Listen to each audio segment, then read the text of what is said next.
Hi viewers, இன்னைக்கு நம்ம ஆரியன் படத்துடைய ரிவ்யூ தான் வந்து பார்க்க போகிறோம். விஷ்ணு விஷால் நடிப்பில் வெளிந்திருக்கக்கூடிய ஒரு சீரியல் கில்லர் ட்ராமா மூவி தான் வந்து பார்த்தீங்கன்னா இந்த ஆரியன். இந்த ஆரியன் படத்துடைய ஒரு ஒன்லைன் ஸ்டோரி வந்து என்னென்னு வந்து பார்த்தோன்னா, வழக்கமாக சீரியல் கில்லர் படங்கள்லாம் என்ன ஒரு ஒன்லைனாக இருக்குமோ அதுதான் வந்து பார்த்தீங்கன்னா இந்த படத்தில் வந்து இருக்குது. தொடர் கொலைகள் வந்து நடக்குது. அதை கண்டுபிடிக்கிறது வந்து பார்த்தீங்கன்னா ஒரு போலீஸ்காரர் வந்து வருவார். அவர் வந்து பார்த்தீங்கன்னா ஹீரோவாக வந்து இருப்பார். அவர் அதெல்லாம் வந்து கண்டுபிடிச்சாரா இல்லையாங்கிறதா வந்து பார்த்தீங்கன்னா மீதி கதை. அதுதான் வந்து பார்த்தீங்கன்னா இங்கேயே வந்து கதையாக வந்து இருக்குது. ஆனால் அதை பார்த்தீங்கன்னா கொஞ்சம் வந்து பார்த்தீங்கன்னா டிஃப்ரெண்ட்டாக வந்து சொல்ல முயற்சி வந்து பண்ணியிருக்காங்க. ஆனால் அதில் சக்ஸஸ் பண்ணியிருக்காங்கன்னு வந்து பார்த்தோன்னா கண்டிப்பாக பண்ணலன்னு தான் வந்து சொல்லுவேன். ஏன்னா எந்த ஒரு படமாக வந்து எடுத்துக்கிட்டாலும் அந்த படத்துக்கு ஸ்க்ரீன் ப்ளே வந்து ரொம்ப வந்து முக்கியம். அது வந்து பார்த்திங்கன்னா எங்கேஜிங்காக இருக்கணும். கடைசி வரைக்கும் பார்க்குற மாதிரி வந்து இருக்கணும்.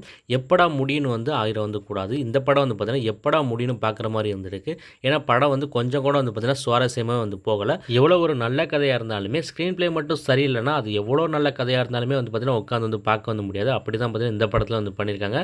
அது மட்டும் இல்லாமல் சீரியல் கில்லர் மூவிஸ் எல்லாத்துக்குமே வந்து பார்த்திங்கன்னா அந்த பேக் ட்ராப் ஸ்டோரிங்கிறது வந்து பார்த்திங்கன்னா வெயிட்டாக வந்து இருக்கணும். அதாவது வந்து பார்த்திங்கன்னா அவன் ஏன் இதை பண்ணுறாங்கிறதுக்கான காரணம் வந்து தெளிவாக வந்து இருக்கணும். அது ஏற்றுக்கிற மாதிரி வந்து இருக்கணும். அப்போ தான் வந்து பார்த்திங்கன்னா இந்த மாதிரி சீரியல் கில்லர் படங்கள்லாம் நல்லா வந்து இருக்கும். அது வந்து பார்த்திங்கன்னா ஒர்க் ஆகும். கண்டிப்பாக ஆடியன்ஸுக்கு வந்து பிடிக்கும். ஆனால் இந்த படத்தில் வந்து பார்த்திங்கன்னா அந்த காரணமே வந்து பார்த்திங்கன்னா ரொம்ப வந்து பார்த்திங்கன்னா முக்கியம் வந்து இருக்குது. இதுக்காண்டி இல்லாமல் அவன் இப்படி வந்து பண்ணுவாங்கிற மாதிரி தான் வந்து இருந்துச்சு. ஸோ கண்டிப்பாக வந்து பார்த்திங்கன்னா இந்த படம் வந்து பார்த்திங்கன்னா எந்த ஒரு ஆடியன்ஸுமே பார்த்திங்கன்னா சாட்டிஸ்ஃபை வந்து பண்ணல. யாருக்குமே வந்து பிடிக்கல.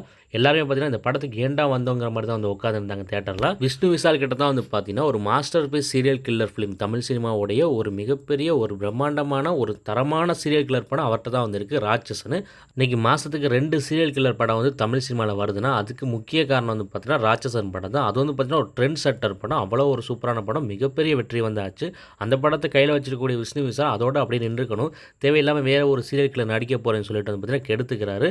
ராட்சசனை விட ஒரு தரமான ஒரு சீரியல் கில்லர் படம் தமிழ் சினிமாவில் எடுக்கவே முடியாதுன்னு தான் நான் சொல்லுவேன். அப்புறம் ராட்சசன் வந்த டைமில் வந்து பார்த்திங்கன்னா அது வந்து தமிழ் சினிமாவுக்கு சீரியல் கில்லர் ட்ராமா வந்து பார்த்திங்கன்னா ரொம்ப வந்து புதுசு. ஸோ இன்னுமே வந்து பார்த்திங்கன்னா நல்லா கொண்டாடப்பட்டுச்சு, எல்லாத்துக்குமே வந்து பிடிச்சிருச்சு.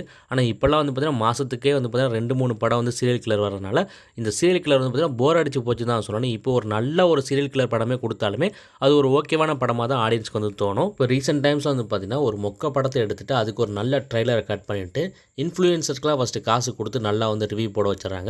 அது மட்டும் இல்லாமல் ப்ரெஸ்ஸோன்னு சொல்லிட்டு அதில் ரிவ்யூவர்ஸ்லாம் கூட்டிகிட்டு வந்துட்டு அவங்கள படம் பார்க்க வச்சு 4 ரேட்டிங்க்கு குறையாமல் கொடுக்க வச்சாராங்க.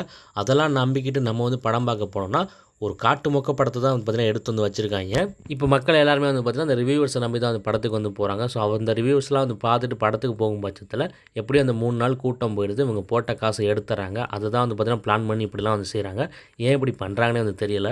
இந்த படத்தில் நல்லா இருந்ததுன்னு சொல்ல போனோம்னு வந்து பார்த்திங்கன்னா அது வந்து ஜிப்ரானுடைய மியூசிக் மட்டும் தான். அதுவும் வந்து பார்த்திங்கன்னா பேக்ரவுண்ட் ஸ்கோர் தான். சாங்ஸ் வந்து பார்த்திங்கன்னா ரொம்ப பார்த்திங்கன்னா இம்ப்ரெசிவாக வந்து இல்லை. ஆனால் பேக்ரவுண்ட் ஸ்கோர் வந்து பார்த்திங்கன்னா சூப்பராக வந்து போட்டிருந்தார். அதுக்கப்புறம் நல்லா இருந்ததுன்னு சொல்ல போனால் அது சினிமோட்டோகிராஃபி, விஷுவல்ஸு அது வந்து பார்த்திங்கன்னா சூப்பராக வந்துருந்துச்சு. மற்றபடி இந்த படத்தில் நல்லா இருந்ததுன்னு எதுவுமே வந்து சொல்ல முடியாது. செல்வராகவன் வந்து ஒரு ரோல் வந்து பண்ணியிருக்காரு. விஷ்ணு விஷால் ரோல் வந்து பண்ணியிருக்காங்க. இவங்க 2 பேர் தான் வந்து மெயின் லீடாக வந்து பண்ணியிருக்காங்க. வேறு யாருக்குமே வந்து பார்த்திங்கன்னா பெரிய ரோல்லாம் எதுவுமே வந்து கிடையாது. இவங்க 2 பேருமே வந்து பார்த்திங்கன்னா பெர்ஃபார்மன்ஸ் வந்து நல்லாவே வந்து பண்ணியிருந்தாங்க.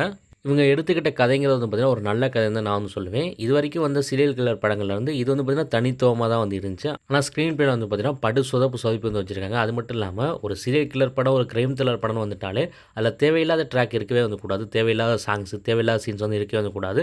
ஆனால் இந்த படத்தில் வந்து பார்த்திங்கன்னா ஒரு பேருக்கு ஒரு ஹீரோயின் ஒரு லவ் ட்ராக்னு சொல்லிட்டு போட்டு வச்சுருக்காங்க. அதுக்கும் இந்த படத்துக்கும் எந்த வித சம்மந்தமே வந்து கிடையாது. அப்புறம் எதுக்கு அதை வைக்கிறாங்கன்னே வந்து நமக்கு வந்து புரியலை. அது மட்டும் இல்லாமல் ஹீரோக்கு வந்து பார்த்திங்கன்னா ஹீரோயிசத்துக்காண்டி சில ஸ்டன் சீக்வன்ஸ் அதுவும் இந்த படத்துக்கு எந்த வகையிலுமே வந்து யூஸ் ஆகலை. இது 2 எதுக்கு வச்சாங்கன்னு வந்து தெரில. இது 2 மேற்கொண்டு கடுப்பை தான் வந்து ஆக்குது, தலைவலியை தான் வந்து உண்டாக்குது.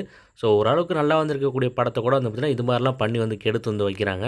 ஒட்டுமொத்தமாக பார்க்குறப்ப இந்த ஆரியன் படம் எப்படி இருந்துச்சு வந்து பார்த்தோம்னா கண்டிப்பாக இது ஒரு மொக்க படம் தான் வந்து சொல்லணும். ஏன்னு வந்து கேட்டிங்கன்னா இது வந்து பார்த்திங்கன்னா கொஞ்சம் கூட சுவாரஸ்யமே இல்லாத ஒரு படம். எப்படா முடியும்னு பார்க்குற மாதிரி வந்து ஆயிடுச்சு. ஸோ இந்த படத்துக்கு என்னோட ரேட்டிங் வந்து பார்த்திங்கன்னா 5க்கு 2. எந்த ஒரு ஆடியன்ஸையுமே சாட்டிஸ்ஃபை பண்ணாத ஒரு புவர் சீரியல் கில்லர் ட்ராமா இந்த ஆரியன். தொடர்ந்து சினிமா ரிவ்யூஸ் பார்க்குறதுக்கு, சினிமா சம்மந்தமான சுவாரஸ்யமான வீடியோஸ்லாம் வந்து பார்க்குறதுக்கு மறந்துடாமல் நம்ம சேனல் வந்து சப்ஸ்கிரைப் பண்ணி வச்சுக்கோங்க.